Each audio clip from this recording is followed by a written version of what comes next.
Espírito e cultura, o Brasil ante o sentido da vida. Olavo de Carvalho.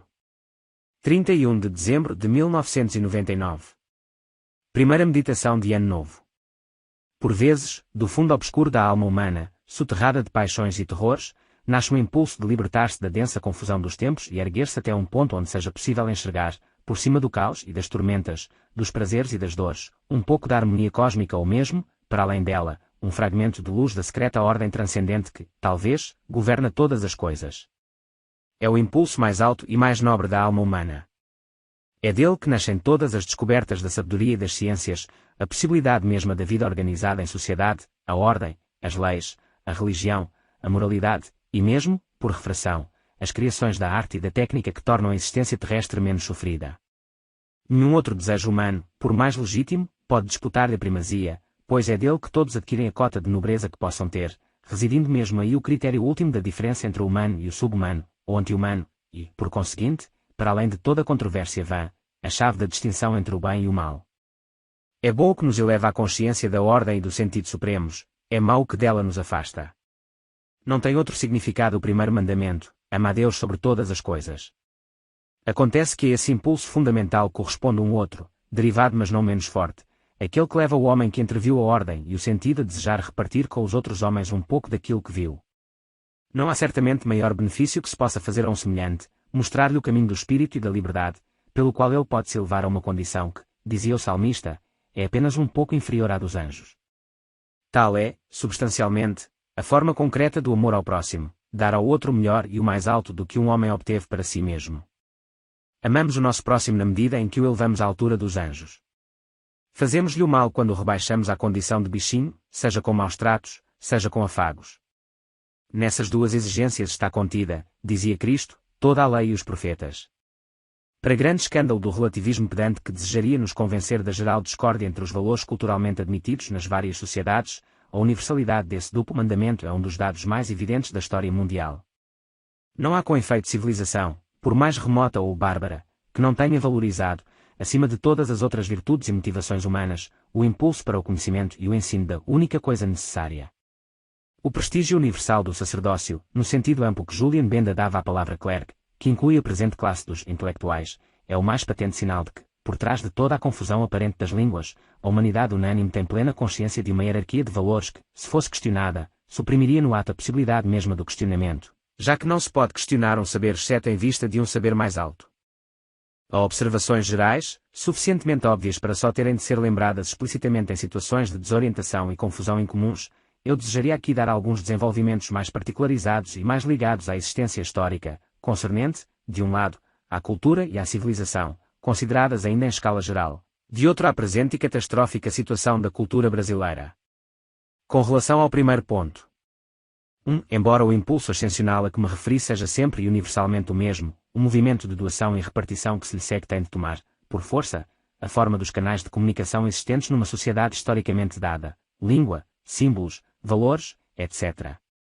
Daí que se possa sempre observar, no estudo das manifestações superiores da espiritualidade, esse duplo direcionamento, que de um lado atesta a convergência dos caminhos percorridos pelos homens espirituais de todo o mundo, tudo o que sobe converge, dizia Teilhard de Chardin, de outra pluralidade inesgotável das formas assumidas pelos testemunhos incorporados ao legado cultural, textos, obras de arte, leis, etc.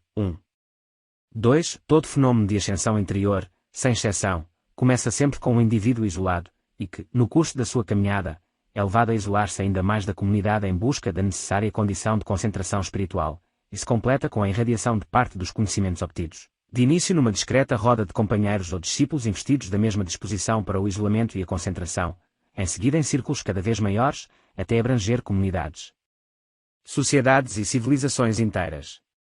2. 3. No processo de irradiação, intervém a memória e o registro. De início transmitidos oralmente e sustentados pela presença e pelo exemplo do mestre, os ensinamentos não tardam a registrar-se, não raro sob a forma compacta de sentenças lacônicas ou de narrativas alusivas e simbólicas, ou grafismos, ou melodias, que constituirão um núcleo irradiante em torno do qual se formará, com o tempo, a cultura. Esta pode abranger desde simples repetições imitativas das formas originárias até uma infinidade de desenvolvimentos intelectualmente relevantes. Qualquer que seja o caso, é uma fatalidade da constituição humana que a reprodução das condições internas e psicológicas do aprendizado, que depende exclusivamente da livre iniciativa dos futuros aprendizes e só pode ser estimulada mas não determinada pela cultura, não acompanhe jamais a velocidade da proliferação das criações culturais que refletem o núcleo inspirador inicial de maneiras cada vez mais distantes, apagadas, indiretas e finalmente invertidas. O que começou como uma intuição direta da ordem suprema termina como debate entre ignorantes e cegos esmagados sob toneladas de registros materiais tornados incompreensíveis. 4. Esses três momentos refletem, no microcosmo da história humana, os três gunas ou movimentos básicos do cosmos, de que fala a doutrina hindu: sattva ou movimento ascensional, rajas ou movimento expansivo, e tamas, ou movimento descendente, degradante e entrópico. Rajas nasce de sattva assim como o segundo mandamento decorre do primeiro. O terceiro momento nasce do segundo, quando se torna autónomo e perde sua raiz no primeiro, quando o amor do ser humano ao ser humano já não visa elevá-lo acima de si mesmo, mas se limita a desejá-lo e agradá-lo. O amor se degrada em lisonja, a lisonja em manipulação e a manipulação em ódio. No fim já não é possível distinguir uma coisa da outra e o ponto mais fundo do engano se atinge quando o grosseiro e o brutal, a revolta e o fanatismo passam a ser aceitos socialmente como manifestações do autêntico, quando são apenas o resultado de uma longa sedimentação de erros e um condensado de todas as idolatrias passadas.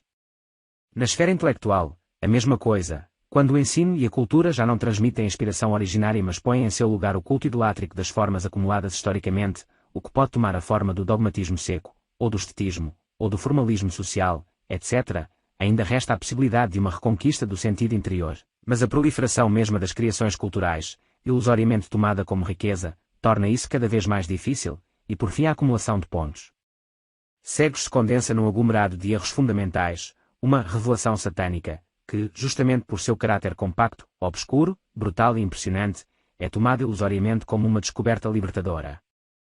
Que um filósofo tenha chegado a explicar a história pela organização econômica, como se a organização econômica surgisse do nada, como se ela pudesse brotar diretamente do substrato animal do homem, como se ela não fosse reflexo e subproduto da elevação do homem em direção à percepção da ordem cósmica. Eis um curioso e trágico exemplo dessa inversão onde a densidade mesma das trevas é tomada como uma espécie de fulgor. 3. 5. Um dos traços marcantes do período entrópico é que a própria administração de uma vasta e crescente coleção de registros culturais requer a formação de uma classe de letrados para a qual esse legado, considerado em si mesmo e independentemente de qualquer referência às suas fontes inspiracionais, se torna objeto de estudo e devoção. Técnicas especiais são criadas para esse fim: a bibliografia e a bibliologia, a filologia, a crítica histórica dos documentos, a análise estrutural, e essas técnicas por sua vez se acumulam até o ponto de constituir um universo cultural de direito próprio. Algumas delas podem visar à simples conservação ou reconstituição dos documentos, outras à sua interpretação, em função das épocas e ideologias, outras a elucidar sua estrutura interna, etc. Todas são alheias ao problema central: assegurar que o examinador tenha a condição interior de elevar-se à experiência originária da qual o documento é registro. Essa condição é dada por pressuposta ou deixada à casualidade do maior ou menor talento pessoal. Ela está completamente fora do processo investigativo e educativo, que assim tem o seu foco inteiramente voltado, seja para os registros em si, seja para suas circunstâncias, para o que lhes está em torno. Mostrar habilidade no domínio dessas torna-se o critério essencial de seleção e avaliação na vida intelectual, e o decorrente desvio das discussões para uma infinidade de aspectos menores e irrelevantes produz a criação de novas e novas técnicas, tornando a vida intelectual uma insensata demonstração de força e, no fim, produzindo por inevitável reação o surgimento de técnicas para destruir as técnicas e para provar a absoluta inocuidade dos documentos. Com relação ao segundo ponto, isto é, à situação atual da cultura brasileira, o que é preciso enfatizar é o seguinte. Em 500 anos de existência, a cultura deste país não deu ao mundo um único registro de experiência cognitiva originária. Nossa contribuição ao conhecimento do sentido espiritual é, rigorosamente, nula. Não há nas correntes culturais do mundo um único símbolo, conceito, ideia ou palavra essencial a conhecimento, que tenha sido descoberta de um brasileiro. Toda a nossa produção cultural consiste apenas de prolongamentos e ecos de registros absorvidos de culturas estrangeiras. 4. Nesse sentido, nossa cultura é rigorosamente periférica em relação à história espiritual do mundo. Periférica, portanto, num sentido bem diverso ao que essa palavra tem no jargão do academismo esquerdista, Celso Furtado, Fernando Henrique Cardoso, etc., onde centro e periferia são economicamente determinados e daí decorre uma teoria grotesca que identifica o centro espiritual do mundo ao centro do poder econômico, teoria ela mesma periférica, no sentido que dou ao termo. 2. Como entramos no curso da história no momento em que as culturas que nos serviam de fontes já se encontravam elas próprias num estado avançado de decomposição entrópica, perdendo cada vez mais de vista as intuições originárias e enriquecendo-se num formalismo do qual agora tentam desesperadamente sair mediante a decomposição geral das formas, como um homem que, cansado de tentar em vão compreender um livro, passa a rasgá-lo na esperança de da sua decomposição física obter a sua quintessência. Toda a história da nossa cultura é a do eco de um eco, da sombra de uma sombra. Todos sabemos disso e temos vergonha disso. Procuramos inutilmente aliviar essa má consciência lançando as culpas no econômico, o que já é reflexo de uma ilusão, portanto duplamente periférico, ou então apegando-nos à quantidade e declarando que o volume de uma produção irrelevante e repetitiva é a prova de nossa criatividade. 3. Considerando-se os nossos 5 séculos de história, a extensão física e o volume populacional deste país, a nulidade da nossa contribuição espiritual chega a ser um fenómeno espantoso, sem paralelo na história do mundo. O desinteresse, a letargia espiritual da cultura brasileira, a prisão da inteligência nacional na esfera do econômico imediato, são sinais de uma pequenez de alma que jamais se observou em tão impressionante escala coletiva. Se existissem verdadeiros estudiosos acadêmicos entre nós, esse tema seria motivo de preocupação e debates. Mas toda a nossa vida acadêmica é ela própria reflexo desse fenómeno, que escapa portanto ao seu horizonte de visão. Nossas classes letradas não têm força sequer para tomar consciência da sua própria miséria espiritual. 4. Nem mesmo no domínio religioso, que é aquele onde a busca espiritual tem o seu suporte mais fácil e natural, registramos uma única experiência que atestasse algo como um contato direto, mesmo breve e fugaz, entre um brasileiro e o sentido da vida cósmica. Toda a nossa religiosidade é periférica e imitativa, resíduo da decomposição de cultos extintos ou cópia de pseudo-religiões inventadas na Europa ou nos Estados Unidos. 5. É exatamente por isso que toda a ideologia nacionalista, entre nós, tem sido simplesmente reativa e oportunista, já que não pode se fundar em valores espirituais inexistentes. A pressa com que nosso povo copia hábitos e modos de falar estrangeiros, dando mesmo a seus filhos nomes ingleses ou franceses, mostra a profunda indiferença popular por uma cultura que nada tem a lhe dizer sobre o sentido da vida e que, no máximo, lhe fornece, na música popular, no futebol e no carnaval, os meios e a ocasião de se anestesiar, por meio de ruídos sem sentido, contra o sem sentido da vida. Nosso nacionalismo, por isto, não pode se compor de verdadeiro amor à pátria, exceto em estreitos círculos, por exemplo nas Forças Armadas ou em antigas famílias de altos servidores públicos, que têm sua história comunitária ligada às lutas pela formação política do Brasil e por isto amam sua criação. Pode também haver um certo amor à pátria na constatação direta de certas virtudes espontâneas da sociedade brasileira, mas esta constatação, em vez de ser reforçada no nível da cultura letrada, é aí desmentida à força de sofismas de um artificialismo impressionante, produzidos, é verdade, a soldo das fundações Ford e Rockefeller, mas por pessoas que, por outro lado, sendo esquerdistas, se acreditam piamente nacionalistas e anti-americanas, o que já basta para atestar a leviana superficialidade. Suas inteligências.